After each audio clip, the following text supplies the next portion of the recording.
오늘로써 마지막 질문 대단원을 내리고자 합니다.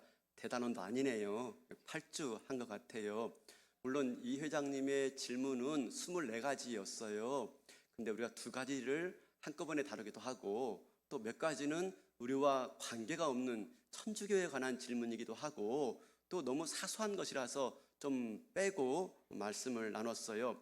아마 한 가지 정도는 더 다룰 수 있지만 공식적으로는 오늘 마지막 질문을 마치고자 합니다. 제가 이 마지막 질문들에 대해서 8주, 7주 설교를 했는데 의견이 분분한 것 같아요. 그러니까 그 의견이 뭐냐면 이건 이병철 회장이 예수 안 믿으려고 오히려 답이 없는 질문들만 골라가지고 질문하는 것이다. 어려운 질문들을 함으로 결국 답을 찾지 못하고 그래 예수 안 믿는 걸 정당화시키려고 하는 것이다 라고 하는 생각도 있는 것 같고요. 또 어떤 분들은 인생의 마지막 순간에 하는 질문이니까 구도자의 심정 가지고 질문하고 있는 게 아닌가라고 말들을 해요. 뭐가 답인지 어떤 의도로 질문했는지는 여러분들이 한번 생각해 보시기 바라겠습니다. 저는 개인적으로 질문이 우리로 하여금 좀 더 나은 세계로 이끌어 간다라고 말하고 싶어요. 질문이 과학도 그렇고 철학도 그렇고 기술도 그래요.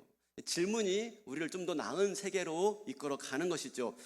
심지어 성경도 그래요. 성경 해석도 질문이 우리를 좀 더 나은 그런 깊은 이해로 이끌어 가죠. 그래서 성경 묵상을 가르칠 때 제가 늘 하는 말은 뭐냐면 좋은 질문 하세요. 본문에 대해서 왜? 라고 하는 질문을 가져보세요 라고 말합니다. 그랬을 때 단순한 해석이 아니라 더 깊은 묵상으로 나갈 수 있으니까 성경을 대할 때 그냥 대하지 말고 당연한 듯 대하지 말고 질문을 가지고 왜 그렇지? 라고 하는 질문을 가지고 대해보라 라고 말합니다. 그렇습니다. 우리는 어떤 문제든지 좀 진지한 자세가 필요하고 진지한 그런 질문을 가져야 돼요. 물론 그냥 단순한 호기심이나 반론을 위한 질문이 아니라 진지한 자세. 우리 그런 차원에서 인생의 질문들에 대해서도 우리가 좀 진지한 자세가 필요하지 않겠는가 하는 겁니다. 우리 인생 살아가면서 수많은 질문들이 있지 않습니까? 이런 질문들에 대해서 뭐 그렇지 뭐 답이 있겠어? 하고 그냥 단순하게 대하지 말고 좀 진지하게 우리가 그 답을 찾고자 노력해 봐야 되지 않겠느냐 하는 겁니다. 제가 이 질문들을 가지고 말씀을 전하면서 좀 아쉬운 게 많아요. 왜냐하면 또 신학적으로 예민한 문제들은 제가 좀 다소 방어적으로 설교한 감이 없지 않아 있고요. 또 일반적인 질문들에 대해서 제가 이해가 부족해서 과학적으로 인문학적으로 이해가 부족해가지고 너무 기독교적으로만 답을 한 것 같아서 아쉽기도 하고 또 어쩔 수 없이 설교라는 형식 안에서 말씀을 전하다 보니까 다소 조금 편중된 그런 말씀들도 없지 않은 것 같습니다. 하지만 제가 이 질문들을 다루고자 했던 이유는 뭐냐면 그런 인생의 질문들에 대해서 우리가 좀 진지하게 고민하고 가능하면 성경 안에서 답들을 좀 얻으려고 노력을 해야 하지 않겠느냐 하는 겁니다. 왜냐하면 세상 사람들은 너무 기독교에 대해서 우리들에 대해서 이성을 상실한 사람들 로생한단 말입니다. 이성적이지 못한 사람들, 합리적이지 못한 사람들, 그냥 판에 박힌 그런 답만 앵무새처럼 외우는 사람들로 대한단 말입니다. 그런데 우리가 이 땅을 살아가는 세상 속의 그리스도인으로서 세상과 교제하고 세상과 소통하기 위해서는 이런 질문들에 대해서 나름대로 진지하게 고민해보고 나름대로 성경적인 답들을 가져가야지 그래야 세상과 소통하는 그리스도인이 되지 않겠느냐 하는 것입니다. 그런 차원에서 우리가 이렇게 인생의 질문들에 대해서 마지막 질문들에 대해서 말씀을 좀 나누게 되었어요. 오늘은 뭐냐면 오늘은 지구에 종말은 오는가? 라는 질문이에요. 이 질문에 대해서 인류 역사의 종말에 대해서 성경적인 답은 없는가 하는 겁니다. 여러분 종말, 인류 역사의 멸망, 마지막에 대해서 세간의 관심이 많아요. 지구의 종말 하면 떠오르는 한 사람이 있어요. 누구죠? 그렇죠. 노스트라다무스가 지구 종말에 대해서 예언을 했죠. 언제 지구의 종말이 온다고요? 1999년에 지구가 종말한다라고 예언한 사람이죠. 아주 많은 사람들이 그 책을 읽고 또 많은 사람들이 관심을 가졌어요. 그 후로부터 이 지구의 종말, 멸망에 대한 그런 소설이나 이야기나 영화들이 꽤 많이 나왔어요. 제가 몇 가지 생각나는 것만 좀 추려와 봤는데 보여주시겠습니까? 지구 최후의 날, 2022년도래요. 지났네? 인터스텔라, 그죠? 제 딸아이와 함께 아주 감동 깊게 봤는데요. 인터스텔라, 투모로우, 그 다음에 하나 지워달라고 했는데 안 지웠네요. 아니 그게 아니라 아니 보여주시는데요. 보여주세요. 근데 앞에 거 하나 지워달라고 했는데 2012년이라는 게 똑같은 게 두 개 있어서 하나 지워달라고 했는데 안 지워졌어요. 똑같은 영화입니다. 2012년 영화가 있고요. 또 외국 영화 말하니까 재미없는데 설국열차 아시죠? 송강호 씨가 열연한 영화인데 모르세요? 또 뭐 성경만 봐가지고 모르겠지만 이게 뭐냐면 그 크루즈 열차를 어떤 사람이 개발했어요. 크루즈 열차. 그래서 이게 막 무동력으로 계속 그냥 끊이지 않고 달리는 열차예요. 그때 마침 지구에 빙하기가 온 겁니다. 빙하기가. 그래서 많은 사람들이 그 열차에 타서 마침내 그 빙하기를 견뎌냅니다. 근데 그나마 그 열차에서 반란이 일어나가지고 다 죽어요. 그리고 남자아이, 여자아이 하나 살아남아서 마지막 인류의 희망으로 비춰주는 그런 영화도 있어요. 또 하나가 뭐냐면 그 인류 멸망 보고서라고 하는 건데 이것도 우리나라 영화인데 전 잘 모르겠어요. 여튼 이렇게 영화들이 있어요. 엄청나게 많습니다. 제가 뭐 언급하지 못한 것도 엄청나게 많습니다. 그만큼 인류의 또 지구의 종말에 대해서 이야기가 많다라고 하는 건 뭘 반증하는 것일까요? 실제로 인류의 멸망이 있다, 실제로 지구의 종말이 있다라고 하는 걸 반증하는 이야기가 아닐까요? 그죠? 이건 인류의 종말, 지구의 멸망에 대해서는요, 신자든 비신자든 견해가 동일해요. 그런데 최근에 와서는요, 이 지구의 종말에 대해서 영화나 소설 얘기가 아니라 과학자들이 아주 분명한 데이터를 가지고 지구의 종말을 이야기합니다. 뭐 바이러스의 확산, 또 태양의 흑점의 폭발, 또 행성의 충돌로 지구가 멸망할 것이다 라고 말하는 분도 계시고요. 얼마 전에 우리가 뭐 진화론 과학에 대해서 언급할 때 이정무 관장님에 대해서 제가 언급했죠. 이분이 최근에 책을 한 권 출간했어요. 그 찬란한 멸종이라는 책인데요. 이 책을 출간했는데 저는 읽진 않았지만 리뷰를 잠깐 보았어요. 지구가 지금까지 유사 이래로 5번의 멸종을 했다는 겁니다. 5번의 큰 멸종, 대멸종. 이제 6번째의 대멸종을 앞두고 있는데 이 대6번째 대멸종은 인류의 멸종이다 라고 말하는 거예요. 그 이유가 뭐냐면 기후의 변화, 자연재해, 마침내 이 기후로 말미암아서 인류가 멸망할 것인데, 예전에는 과학자들이 한 1만 년 남았다라고 그랬어요. 1만 년. 근데 최근에는요, 과학자들이 제가 무슨 들렸는데 그죠? 최근에는 과학자들이 150년 남았다 그래요. 150년 남았다. 얼마 안 남은 거죠. 불과 한두 세계 지나면 이제 멸망한다라고 하는 겁니다.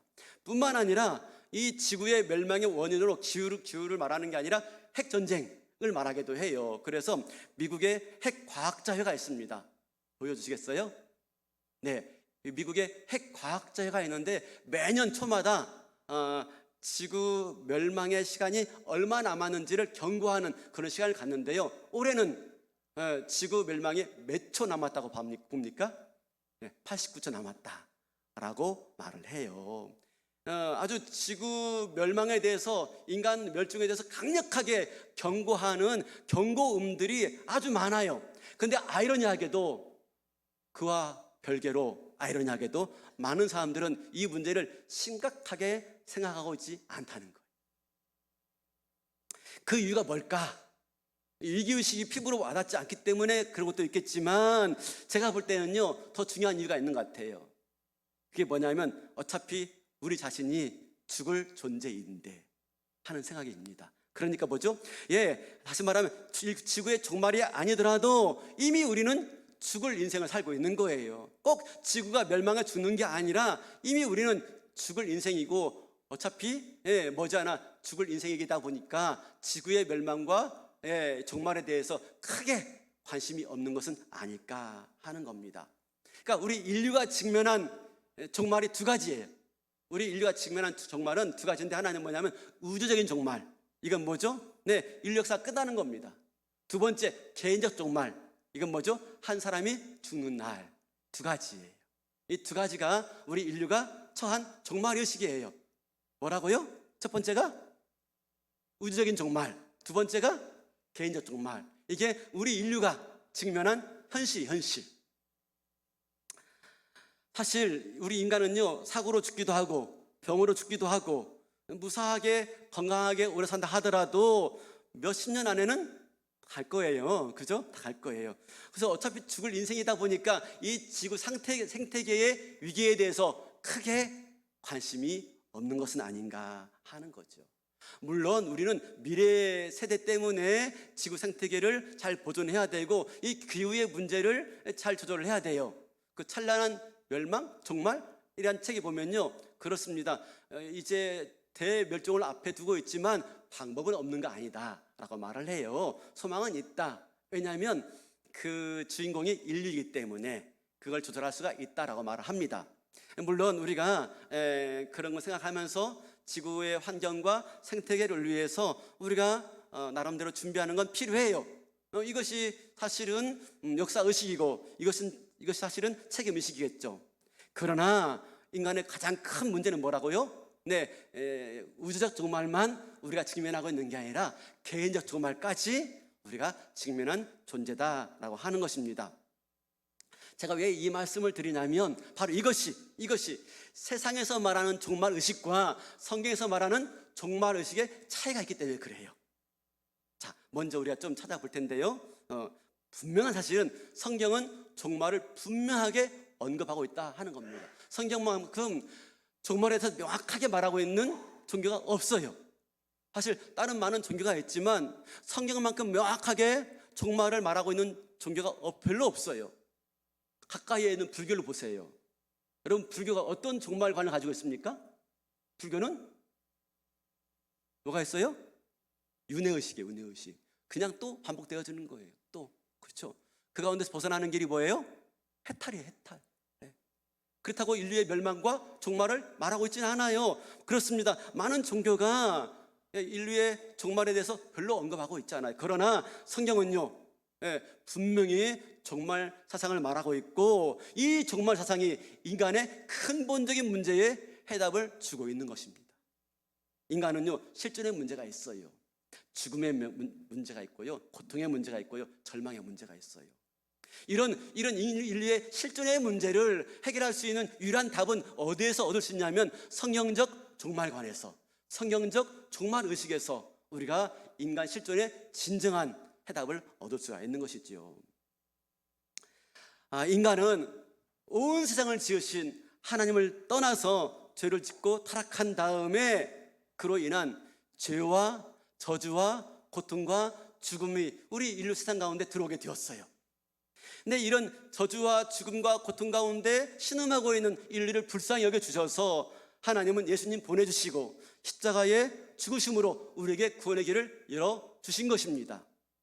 그래서 이 땅에 하나님 나라가 시작되었지만 그러나 온전히 완성되지 않았어요.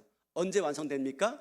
복음이 온 세계에 전파되어지고 예수님이 다시 오실 때 비로소 인류 역사가 끝나게 되어지고 인류 역사가 멸망하게 되어지고 종말에 오게 되어지고 하나님 나라가 그때서야 비로소 온전하게 완성되어지는 것입니다. 이게 뭐예요? 이게 하나님이 인류 역사를 가지고 계신 하나님의 계획. 이게 전체 드라마인 것입니다. 그러므로 예수님이 이 땅에 오셔가지고 말씀하시는 게 뭐냐면 회개하라, 천국이 가까웠느니라 말씀하십니다. 천국이 가까이 왔다, 하나님 나라가 시작되었다 하는 말이지만 하나님 나라가 시작되었지만 완성된 건 아니에요. 언제 완성됩니까? 예수님 다시 오실 때 완성되어지고 인간의 실존적인 문제가 다 해결되어지며 영원한 천국이 시작된다라고 하는 게 이게 하나님이 인류를 가지고 계신 하나님의 계획이에요. 그래서 창세기에 나오는 에덴 동산이 마침내 어떻게 완성되어지냐면 예수님 다시 오실 때 천국이 완성될 때 새 하늘과 새 땅으로 완성될 거예요. 그러니까 이런 거죠. 인간이 죄를 짓고 신락원 했어요. 신락원. 에덴을 잃어버렸어요. 근데 예수님 오셔가지고 우리 인간에게 새로운 구원을 허락하시므로 말미암아서 예수님 안에서 복락원, 그죠? 이 복락원을 경험하게 되었어요. 신락원, 낙원, 신락원, 복락원, 이 사이에 뭐가 있습니까? 인류의 종말이 있는 거예요. 인류 역사에 종말이 있는 거예요. 그렇다면 성경에서 말하는 종말은요 뭡니까? 세상을 지으시고 인간을 창조하신 하나님의 원대한 계획이 성취되어지는 게 성경에서 말하고 있는 종말입니다. 다시 말하면 성경에서 말하고 있는 종말과 세상에서 말하는 종말의 차이는 뭐냐면, 세상에서는요 종말 그러면 파멸, 파괴, 재앙이에요. 그러나 성경에서 말하는 종말은 뭡니까? 구원의 완성, 하나님의 통치의 절정이라고 말을 하고 있는 것이죠. 세상이 말하고 있는 종말과 성경에서 말하고 있는 종말이 다른 거예요. 이런 차원에서 우리는 어떡합니까? 종말을 맞이해야 되고요, 종말을 소망해야 되며 종말을 믿음 안에서 기대해야 되는 것이 바로 그리스도인의 모습이다 하는 것이지요. 이게 첫 번째 우리의 자세이고요. 두 번째는 뭐냐면 성경에서 말하는 종말은 한쪽 면만 있지 않아요. 방금도 언급드렸지만 성경에서 말하는 종말은 양면이 있습니다. 양면. 바로 심판과 구원이 동시에 이루어지는 날이 종말이에요. 성경에서 말하는 종말. 인류 역사가 최후의 심판으로만 끝나지 않는다는 말입니다. 재앙과 파멸로만 끝나는 게 아니라 반드시 구원으로 완성되어지는 것이 바로 성경에서 말하는 종말이다라고 하는 거죠. 근데 성경에서는요, 세상에서는요, 종말하면 뭘로 보고 있습니까? 심판으로만 보고 있기 때문에 재앙과 파멸로 보고 있는 거예요. 성경은 그렇지 않고 종말은 구원의 완성으로 보고 있는 것이죠. 그래서 실제로 보면은 구약에서는 종말을 여호와의 날이라고 말합니다. 신약에서는요 종말을 주의 날이라고 말합니다. 우리가 성경에서 어떻게 말하고 있는지 좀 찾아보겠습니다. 요엘서 2장 31절만 좀 읽어주시겠습니까? 여호와의 크고 두려운 날이 이르기 전에 해가 어두워지고 달이 핏빛같이 변하려니와. 여호와의 날, 재앙의 날이죠. 해가 어두워지고 달이 핏빛같이 변하는 재앙의 날, 파멸의 날이죠. 근데 그 뒤에 이어지는 32절을 보면요, 누구든지 여호와의 이름을 부르는 자는 구원을 얻으리니. 여기까지만. 누구든지 그러나 여호와의 이름을 부르는 자는 그날에 구원을 얻을 것이다 라고 말씀해주고 있다는 것입니다. 여호와의 날은 종말의 날인데 누구에게는 심판의 날이지만 누구에게는 구원의 날이다 라고 말하고 있어요. 이것은 똑같아요. 오늘 본문인데 베드로후서 3장 12절 볼까요? 12절만. 하나님의 날이 임하기를 바라보고 간절히 사모하라. 그날에 하늘이 불에 타서 풀어지고 물질이 뜨거운 불에 녹아지리니. 주의 날에 하늘이 불에 타가지고 풀어지고 물질이 뜨거운 불에 녹아지는 재앙의 날이래요. 그런데 13절, 우리는 그의 약속대로 의가 있는 곳인 새 하늘과 새 땅을 바라보라. 새 하늘과 새 땅을 우리는 바라보게 될 것이다 라고 말을 하고 있는 것이죠. 무엇이죠? 구원에 대한 완성을 말씀해 주고 있는 거예요. 그러니까 이 주의 날, 이 여호와의 날, 이 종말은요 심판의 날이지만 또한 동시에 구원의 날이에요. 중요한 것은 누구에게 심판의 날이며 누구한테 구원의 날인가 하는 거예요. 심판의 날은 누구한테 해당되는 것이며 구원의 날은 누구한테 해당되는가 하는 겁니다. 그래서 누구에게 심판이고 누구에게는 구원인가 하는 질문을 해봐야 되는 것이죠. 그래서 성경에서 말하는 이 종말은요 예수님의 재림과 연결되어 있어요. 세 번째, 성경에서 말하는 종말은 예수님과 관계가 있다 하는 겁니다. 예수님이 부활하시고 승천하시면서 제자들에게 다시 오시겠다라고 말씀하십니다. 예수님이 다시 오실 때 비로소 구원이 완성되어지는데, 복음서에 보면요 예수님께서 이 재림과 연관되어서 또는 예수님께서요 자기에 대해서 설명할 때 꼭 사용하는 자기 칭호가 있어요. 예수님이 자기를 뭐라고 칭호하느냐, 뭐라고 말하느냐 하는 것인데, 예수님은 특별한 단어로 자기를 설명해요. 그 단어가 뭐냐면 바로 인자예요. 인자. 보여주시겠습니까? 인자. 한자로 인자죠. 그걸 풀으면 사람의 아들이에요. 그런데 영어 성경에 보면 정확하게 그냥 son of man이 아니에요. 더 son of man이에요. 더가 붙어요. 더는 정관사예요. 정관사는 무엇을 가리키는 겁니다. 예수님 말합니다. 나는 인자인데 그냥 인자가 아니라 어떻게 해요? 네, 그 사람의 아들, 그 사람의 아들.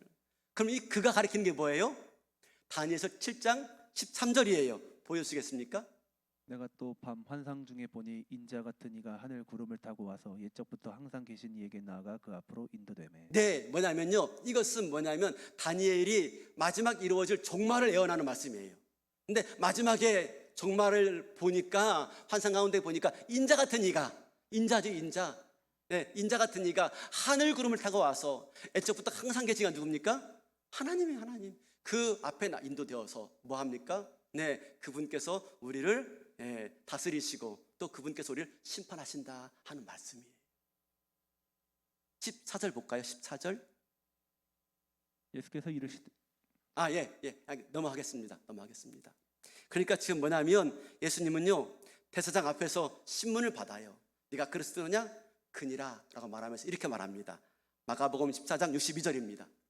예수께서 이르시되 내가 그니라 인자가 권능자의 우편에 앉은 것과 하늘 구름을 타고 오는 것을 너희가 보리라. 자, 인자가, 자기가 인자라는 것입니다. 근데 그 인자는 다니엘서 7장의 인자인데 어떤 인자예요? 권능자의 우편에 앉았대요.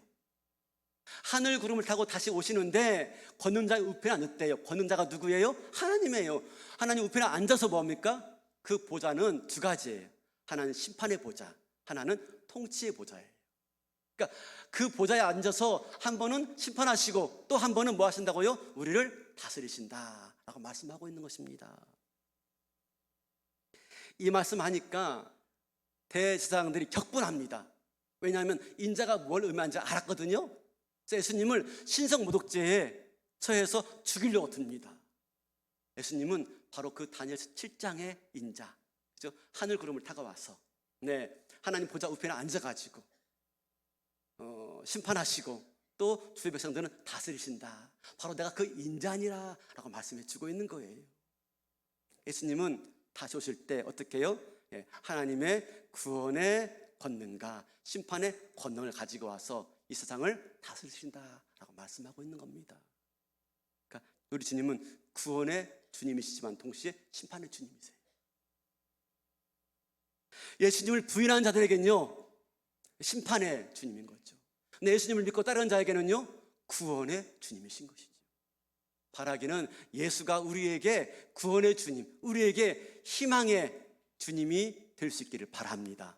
혹시라도 지금까지 아직도 예수님을 온전히 내 삶의 주인으로 모시고 있지 않다면 오늘 우리는 주님의 음성 가운데 다시 설 수 있기를 바랍니다. 내가 곧 진리요 생명이니 나로 말미암지 않고는 아버지께로 올 자가 없느니라.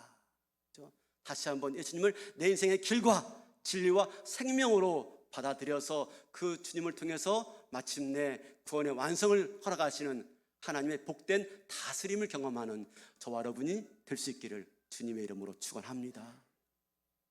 네 번째로, 그런데 성경에서 이야기하고 있는 종말은 그날을 알 수 없다입니다. 그날을 알 수 없다. 여러분, 시한부 종말론이란 거 아시죠?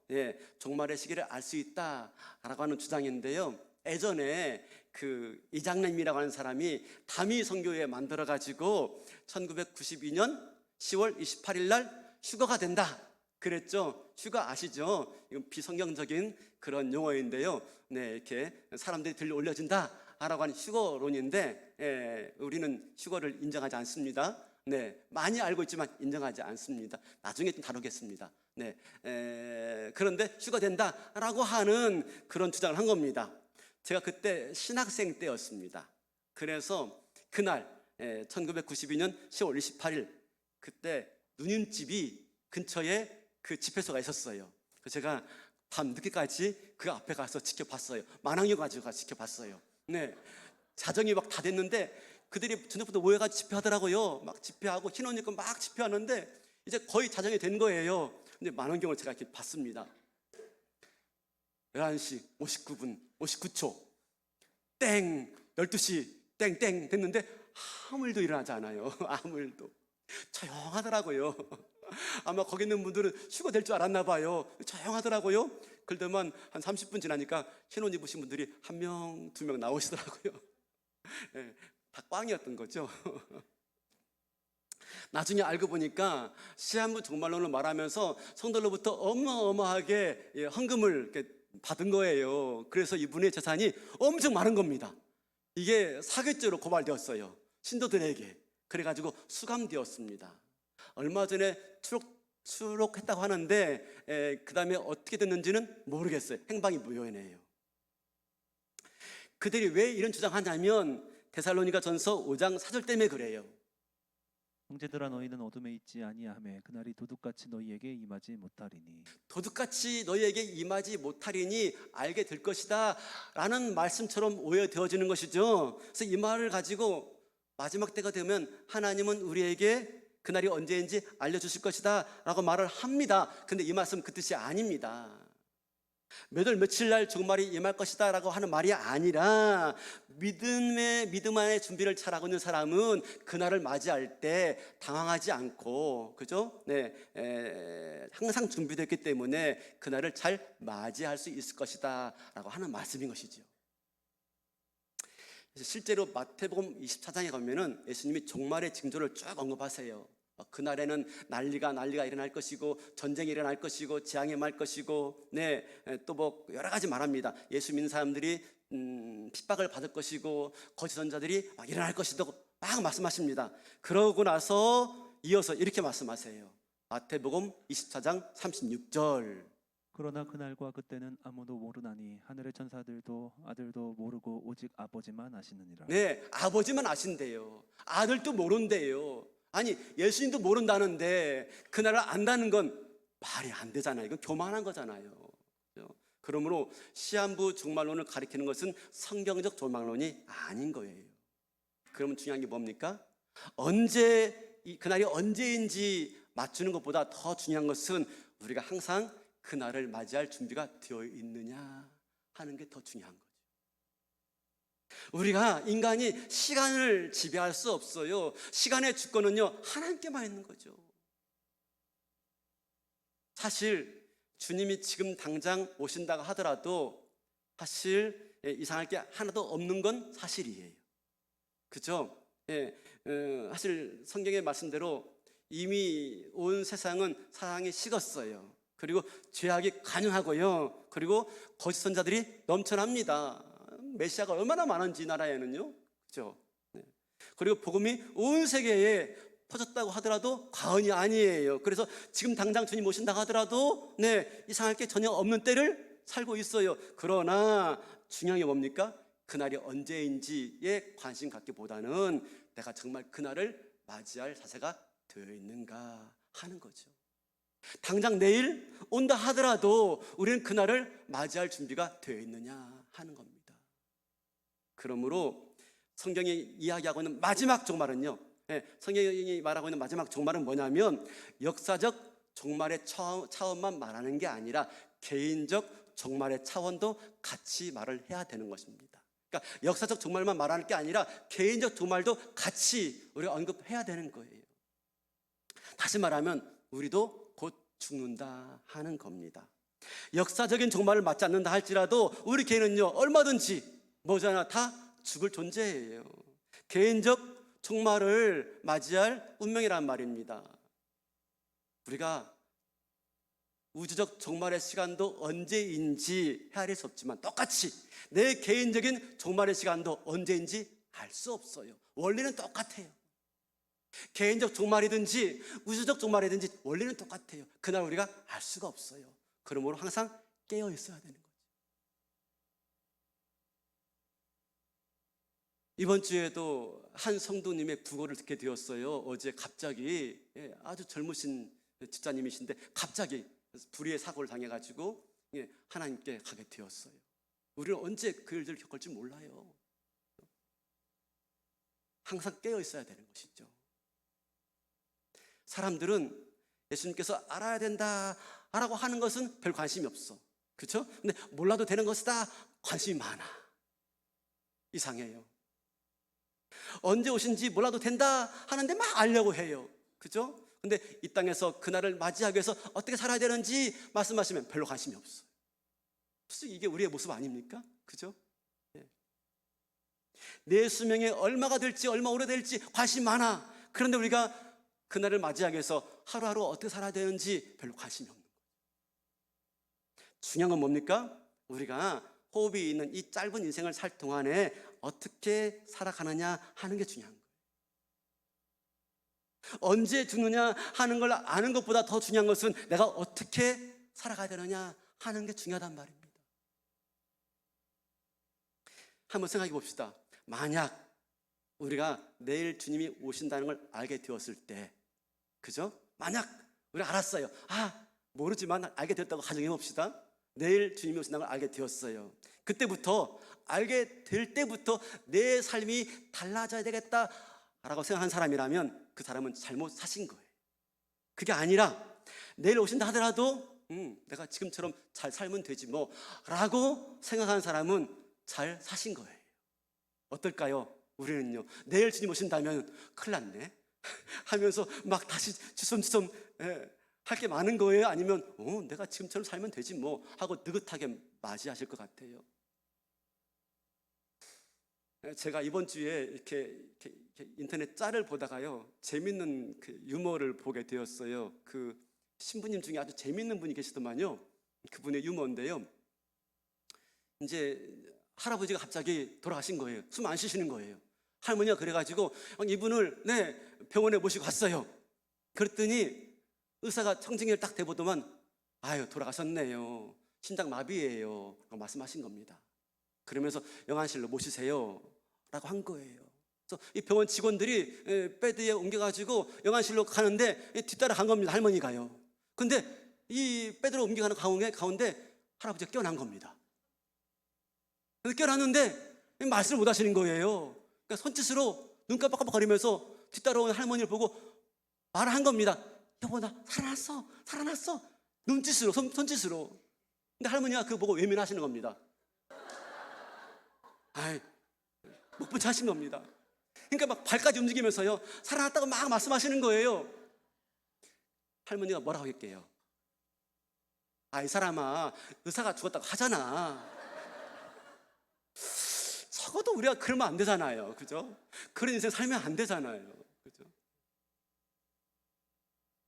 이번 추석 때, 명절 때 이렇게 가족들이 이렇게 내려왔어요. 아이들이 내려와서 시간들을 같이 보내는 가운데 제가 조금 실수한 게 좀 있었어요. 뭐 저도 교회 목사이지만 때로는 좀 힘들고 있고 어려운 거 있으면 좀 부정적인 말들을 하잖아요. 그죠? 누구에 대해서든지 말하잖아요.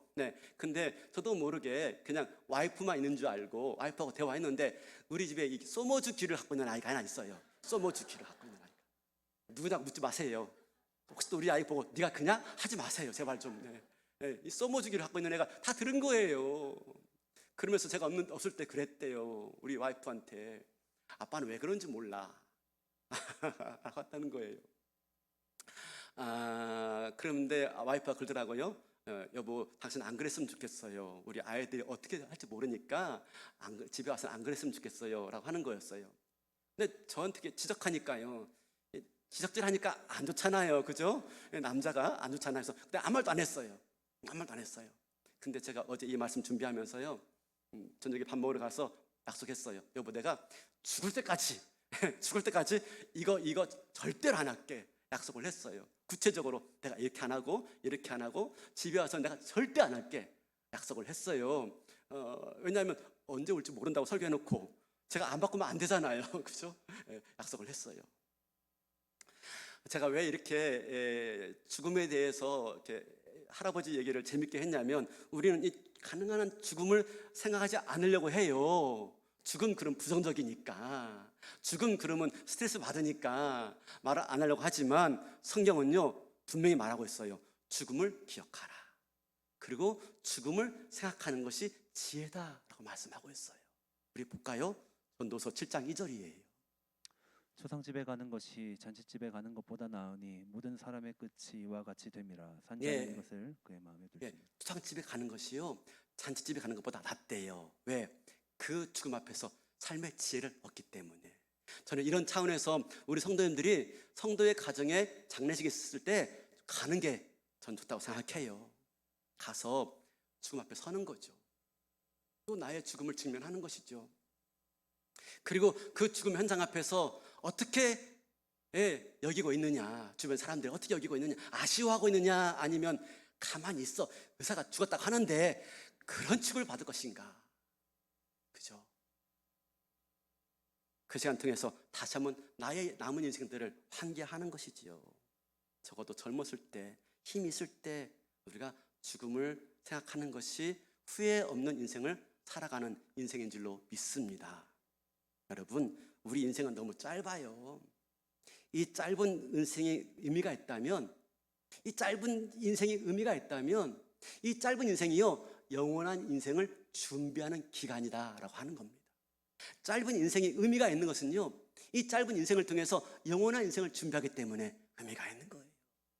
바라기는 이 짧은 인생 덧없이 보내지 마시고 후에 있는 모습으로 맞이하지 마시고 영원한 인생을 준비하는 의미 있는 삶으로 살아내시는 저와 여러분 될 수 있길 바라겠습니다. 그래서 이 성경의 종말론을 보면서 마지막 결론은 이 종말을 어떻게 준비할 것인가 하는 거예요. 어떻게 준비할 것인가.